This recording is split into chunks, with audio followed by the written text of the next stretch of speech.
Hey team, and welcome back to another video in our Astrological Magical Legends video series. Thank you guys so much for being here. Today we are going to, today I'm joined by Lee, who is here enthusiastically rubbing his face against the microphone as usual. Look at his cute little face. And today Lee and I are going to fix our camera because now it's off. And today Lee and I are going to talk to you about our magical electional opportunities that are going to be available to us between our Virgo Full Moon on March 7th and our Aries New Moon on March 21st. So from full moons to new moons, we are of course dealing with the waning moon. And so our goal primarily in magical workings, especially when it comes to like lunar mansions, is to tap into that and work with the more diminishing energy that the moon waning represents. So that's what we're going to have today. A lot of clearing out, getting rid of, and purifying things. So hopefully you're in the mood for some pre-spring cleaning, because that's what we have coming up down the pipe. Here's Lee's little face, and he's just purring. He's just purring. He's just happy to be here. He's just happy that the microphone's here for him to rub on. That's all he really wants. He's looking at it now. Like I wish my face was on that right now. But we only have a small handful of charts. Oh, my star's not on. But we only have a small handful of charts to talk about, so let's go ahead and dive on into it. And our first opportunity is going to be for an 18th Lunar Mansion talisman. Now, the 18th Lunar Mansion is one of those healing talismans that we like to talk a lot about. I always have kind of complicated feelings when it comes to healing talismans and sort of their lunar timing, because generally I feel like it is much better, more effective, and safer to make healing talismans for the moon as waxing. But I also agree that there are particular circumstances and contexts where that might not be such a good idea, because generally I feel like it's better to increase one's health and vitality and strengthen the body to be able to fight off whatever is, or better handle whatever is assailing it. But if you have an autoimmune condition, that's probably not a great idea since that's already a little out of whack and you probably don't need that increase more. And the alternative with waning moons is that you're kind of diminishing the disease itself, which is a valid strategy, but one that I think gets a little crossed up sometimes. So something to kind of be aware of with that. But the 18th Lunar Mansion is specifically a healing talisman that is more waning oriented, just because of how it functions and what I'd call its healing modality, the method that it uses for healing. For the 18th Lunar Mansion, it's much more about attacking attacking something. It's like a snake. It's a predator. It attacks and it constricts and it squeezes out, and we're mixing a bunch of different snakes here to make this metaphor work. But that's where we're going with this. So that's what the 18th Lunar Mansion does. It is specifically more focused on diseases of the stomach, so digestive issues. So something like Crohn's or irritable bowel syndrome or anything like that is the particular flavor of chronic illness that you are, struggling against. Then the 18th Lunar Mansion is probably the one that is specifically meant for you. But even if you're not, and you're just kind of dealing with a non-stomach kind of issue, the 18th Lunar Mansion can still help you out. So the 18th Lunar Mansion election for the North American continent is going to be on March 12th at around 4:05 in the morning is what this chart is set for. So, set your alarm clocks, wake up early. And here we have the moon in the 18th Lunar Mansion in the 10th. Wow, I just went everywhere with that circle. In the 18th Lunar Mansion in the 10th house, conjoined the midheaven. And she's far enough away from this node not have to worry about it. We're looking for a distance of about 12 degrees normally to keep the moon away from the node. And we do have that there, which is good. At the same time, the moon is applying the trine to the sun, which, of course, you guys know that I always really enjoy moon trines to the sun, especially. They're always really great talismans to get to make if you can, just because, especially when it comes to healing-type talismans, the sun represents health and vitality and strength and things like that. And so having the moon be able to apply to the sun in a health talisman is always a really good thing to have when you can get it. The ruler of the first house in this chart here is Saturn in the first house. Newly in Pisces, so that'll be a fun change of energy, of a vibe, we'll say, a fun vibe change from Aquarius into Pisces for a little bit. And Saturn here is unafflicted by, the square from Mars. We're far from that. It's not close enough to the sun to worry about. So all in all, just a really nice chart here. It would have been great to be able to hold on to get this with Saturn and Aquarius, because then Saturn could have been, dignified. But that's not a super important consideration that we worry about a lot. The moon likewise is unafflicted by a malefic planet. The ascendant isn't. So all of our typical sensitive spots to watch out for are doing all right. So another just a good 18th lunar mansion talisman. When we really haven't had one for a bit because the node has been kind of hanging out there. Unfortunately, there's not a Western Europe, North African version of the 18th lunar mansion. I wasn't able to get it set up in a way to get the moon far enough away from the node that I was comfortable with, and in the right houses while also being in the lunar mansion. So a lot of pieces there just didn't quite line up the way that I needed them to. But we do have the opportunity for Australia, which will take place on March 12th at 21:59, so just before 2200. And this chart is similar in many ways to the North American chart, except that now we have the focus on the ascendant, where we had it on the midheaven in the former chart. So the moon in the ascendant in the 18th lunar mansion, far enough away from the node still, there's still that 12-degree gap here, which I wasn't able to get in Western Europe and North Africa, with the moon applying the trine to the sun here, which you guys can see just like the amount of fur that flies off of him and just like covers the air and all over my desk when he gets like this. But that's neither here nor there. So for our Australian version of this chart, we do have the moon in the 18th lunar mansion conjoined the ascendant. So we've moved her from the midheaven to the ascendant from where she was, in the North American version of this chart. She's far enough away from the node to where we don't really have to worry about it, which is good. And she's still applying that trine, that strong trine to the sun. And this one was a little bit complicated, I guess, because we needed to get the moon in like just the right position, because otherwise she might apply like this trine to Mercury, which isn't going to cut it. So it's really that trine to the sun that we wanted to focus on. And this one is always a little bit tricky when you have a planet very close to the planet that you're trying to get. So like, we were lucky to be able to get the moon in the right position to be able to apply the trine to the sun rather than the trine to Mercury, which, the moon would have hit if she were earlier than 16 degrees. So always something to watch out for, the kind of an interfering planet from the planet that you're like really focused on on getting that connection with. And let's see. Oh, the other difference, of course, is that the ruler of the first house is Mars here in Gemini rather than Saturn like it was in the previous chart. And Mars here is also doing fine, not afflicted by Saturn, not close enough to the sun to worry about.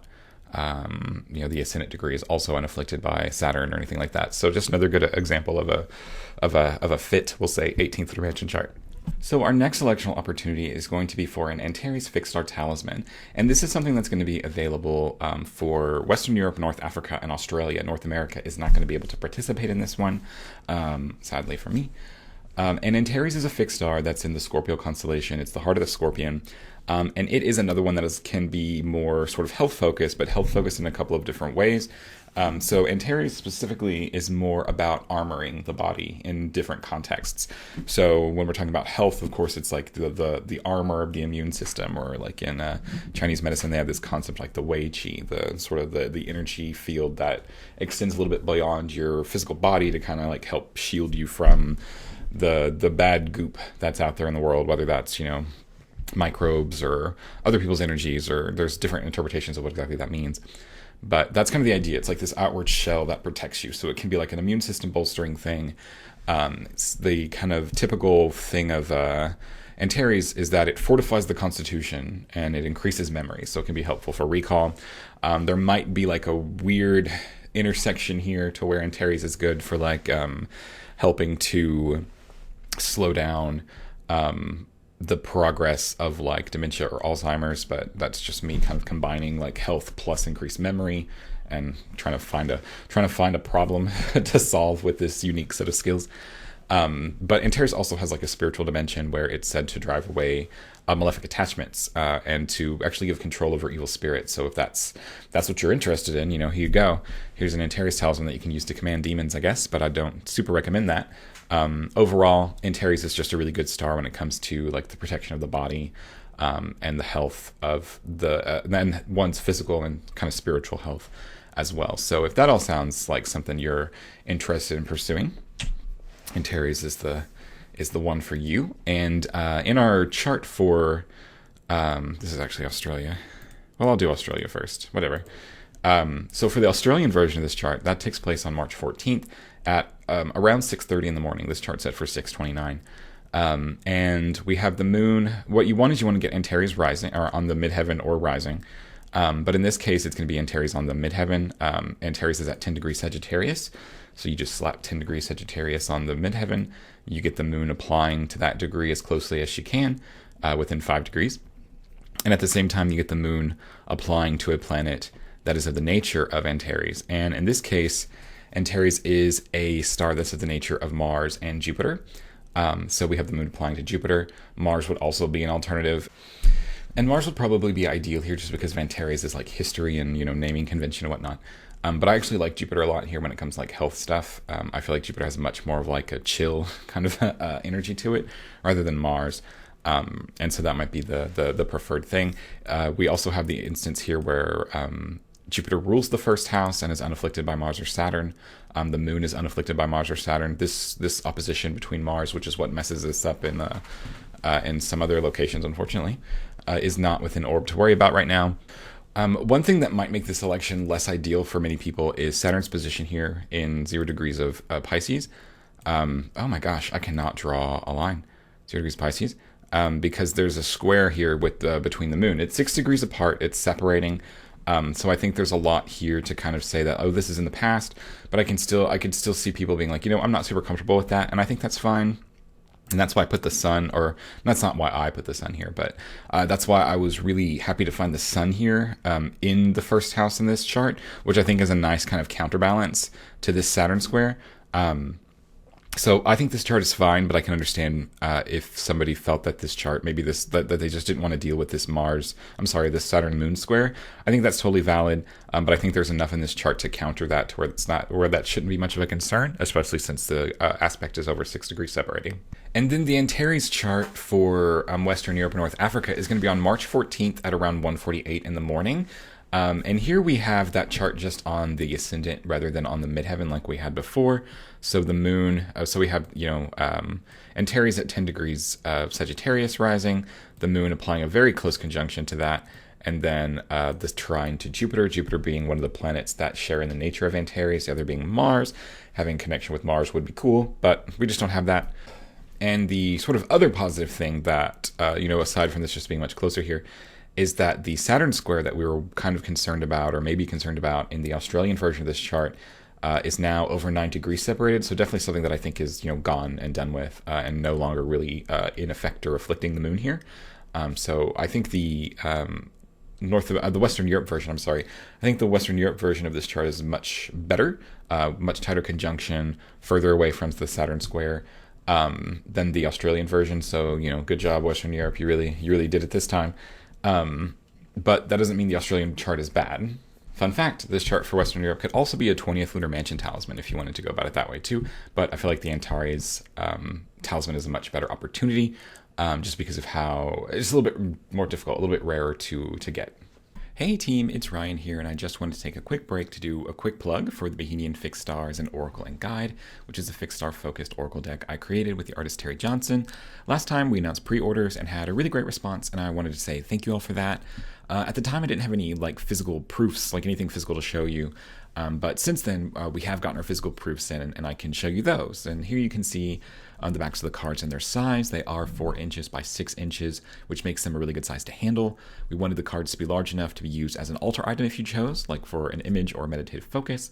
And we also wanted them to be used as an oracle deck to answer questions if you were interested in kind of approaching it that way. This Pleiades card is cut more accurately to size. I had to cut them myself, and you can probably see where I cut it a little bit closer on one side than the other. I'm not an expert. And here's a soda can for scale because that's all I had. There you go. Those of you watching the video may get a vibe from it that I'm acting kind of weird, almost like I'm uncomfortable or maybe even distracted. I wasn't sure what was up either. Sometimes I get this way if the video was late, and it's really not, maybe a little bit behind, but I wouldn't say it's late. So one thing I got into the habit of really in preparation for writing the booklet for the cards was doing daily draws of them to see what was coming up. I had a mini set of cards made several months ago. Anyway, I did my draw after this, and I got Algorab, which is a star that's associated with fear, anxiety, stress, all those things check out. Scarcity, and even more specifically, extreme weather events, like drought and floods. And about 10 minutes after I pulled the card, my phone showed a tornado watch, and I didn't even realize that we were supposed to have severe weather today. So I think my discomfort was probably like feeling the barometric pressure getting weird in anticipation of the storm.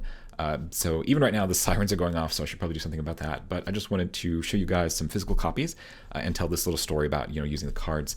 The link for more information and to pre-orders in the description. Thank you so much, and back to our elections. Our next electional opportunity is going to be for North America and Western Europe, North Africa. And this is going to be for the 22nd Lunar Mansion. And the 22nd Lunar Mansion is a really interesting one because I feel like it can work very well in both waning and waxing moon contexts, and you don't super have that a lot. Work very well for the same thing, I guess we could say, in waxing and waning contexts. And a lot of it just becomes on like how you kind of intend to use it, or kind of how you talk to it, I guess. So for the 22nd Lunar Mansion, it's much more about like freedom and escape. So traditionally it was about like fleeing from things or leaving, like escaping things. And that can absolutely be a use, especially with the waning moon. The idea of running from things, not running, that's not a really great way to think about it, but like escaping from things. And there are a lot of things to escape from in this modern world, whether that's like an escape from an addiction, from a bad habit, from a job or a living environment or situation that you aren't happy with, that you feel stuck in, a relationship you feel stuck in, things like that. The 22nd Lunar Mansion is very good for that. It can also be used to like escape from pain or illness. So if we're talking more about like chronic pain issues, things like that, 22nd Lunar Mansion is really good for. And it's also useful for the suppression of rumors. So whether you find yourself currently in the hot seat, everybody gets a turn, or you just don't want to ever be in the hot seat. That's yes, that's a yes. The 22nd Lunar Mansion is helpful to get around and sort of solve all of those issues and find you a better path forward to something more helpful, more conducive, and more healthy. So looking at our chart here for North America. This chart here is set for March 16th at just before 2:30 in the morning, 2:27. There's a lot of early morning stuff going on. So wake up, y'all. Don't go to sleep or wake up, whichever is easiest for you. And here we have the moon at the tail end of the 22nd Lunar Mansion in the first house. And here she's applying the square to Jupiter. So squares are never super awesome aspects, but they're better than nothing. They're definitely better than the trash tier aspect opposition. So maybe I should make like an aspect tier list. That would be fun. So squares are never super awesome just because of the kind of the difficulty or the tension that they imply. So like you would never see me do a electional chart with like the square to Mars unless like cursing or hurting something was exactly the point, which is not what we tend to do here. But squares to benefic planets like Mars, even this, I'm sorry, squares to benefic planets like Jupiter, Venus, or even the Sun, can be helpful. It's just usually there's like a hump that we have to go over, and then everything kind of tends to work out more favorably. So don't be concerned so much about the square here. It is a connection with a benefic planet, which overall should be fine. The ruler of the first house is Saturn here, in Pisces, in the second, unafflicted by Mars, unafflicted by the Sun, and otherwise just doing Saturn things, doing its best to get along. And so this would be a good option for the 22nd Lunar Mansion. If you this is not what I would if you already have a 22nd Lunar Mansion talisman for something else, I wouldn't switch it to this one. I wouldn't redo it for this one, because you probably have one that does not feature a square to Jupiter. And so if you have one that's got like a trine or sextile with another planet, then definitely don't do this. So for Western Europe and North Africa, there are sort of two options for this 22nd Lunar Mansion. You can do the one with the moon on the ascendant, something like this at like 3:40 a.m. Moon on the ascendant in the 22nd mansion, applying the square to Jupiter still. Saturn, to where it looks very similar to the North American version. You can totally do that. I think that's fine. It's at 3:40 a.m. But the better option, in my opinion, is same day at 7:40-ish a.m. So, you get to sleep in. You guys get it. It's so great over there in Western Europe. You get to sleep in I guess 7:40 is not sleeping in per se, but you get to sleep past sunrise. That's something that North America doesn't get to do on this one. You get to sleep in. You still have the square here between the moon and Jupiter, which is fine. But now you have Jupiter on in the ascendant, Jupiter and Venus in the ascendant here, which is much more of like a safer benefic energy to really help mitigate a lot of the more stress that the square might represent.